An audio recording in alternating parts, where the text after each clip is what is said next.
পবিত্র ঈদুল আজহাকে কেন্দ্র করে ঘরমুখী মানুষ নারী টানে বাড়ি যাচ্ছে। শত কষ্ট মধ্য দিয়ে পরিবার পরিজনের সাথে ঈদের আনন্দ ভাগাভাগি করতে মানুষ বাড়ি যাচ্ছে।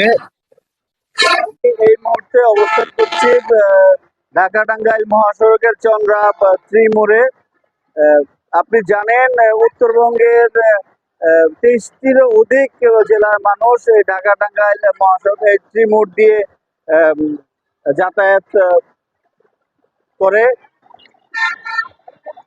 বেলা বাড়ার পাশাপাশি যাত্রীদের ভিড় দেখা যাচ্ছে এবং ধীর গতিতে চলছে গাড়িগুলো ধীর গতিতে চলছে।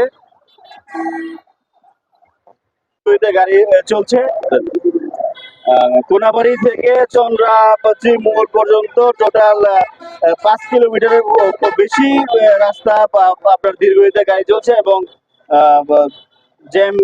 জ্যাম দেখা যাচ্ছে।